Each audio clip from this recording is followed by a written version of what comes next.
I think we better move on from the rain analogy thing, but just to clear up a misunderstanding, I'm not, or I wasn't, trying to debunk your gravity theory, your particulate gravity theory.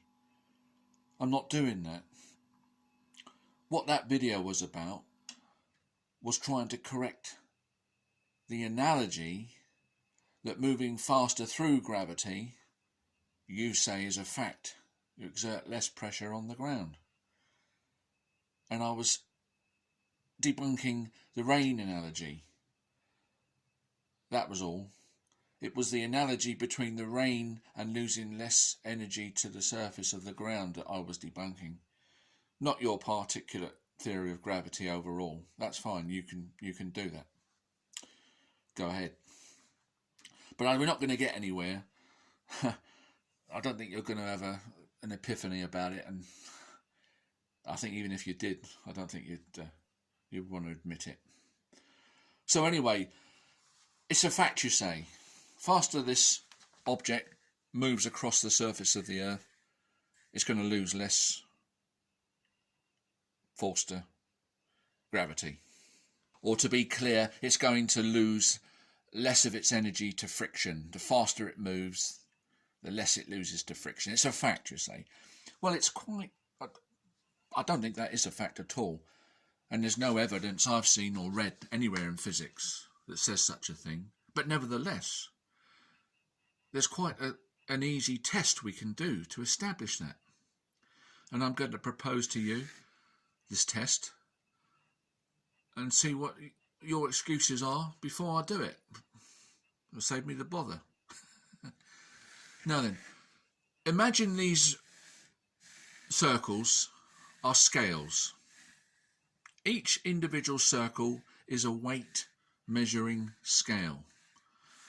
And this is the weight that we're going to be moving at different speeds across these scales. Now you clearly say that the faster the weight moves across the scales, the less each one will weigh, the less each one will register. Don't you? Okay? Those scales are now arranged in a circle. And if the weight was moved quickly over the scales, they would equally weigh less weight. Correct?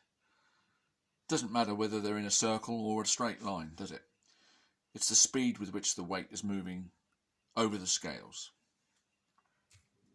Now we could test that. We could have this weight rotating around the scales, fixed on an central axis, turned by a motor with an arm, and measure each scale.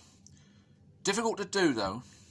We'd have to be taking instantaneous readings of the scales, have it logged on a computer, blah blah blah, and you'd have a lot of scales. There is an easier way of doing it.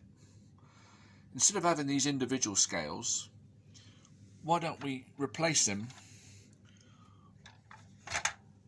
with one scale and have the weight moving around in a circular fashion on the one scale. Same thing, if each scale is going to weigh less, then each portion of the large scale will register less, won't it? And you're doing away with the problems of jumping from one scale to the other and the gap and the bumps, not to mention the cost of all the scales and then reading them.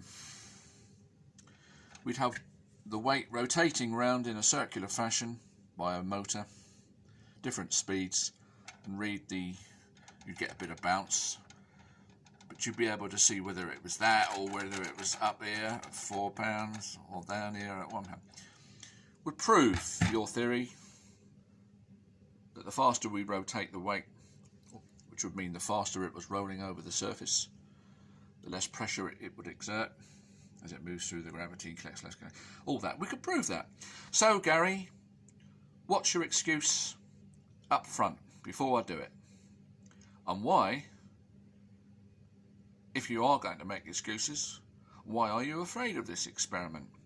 If it's such a fact, and you've no doubt, and you're quite confident, and everybody else through history who's an idiot, let's do it. So come on, what's the excuse? Bye for now.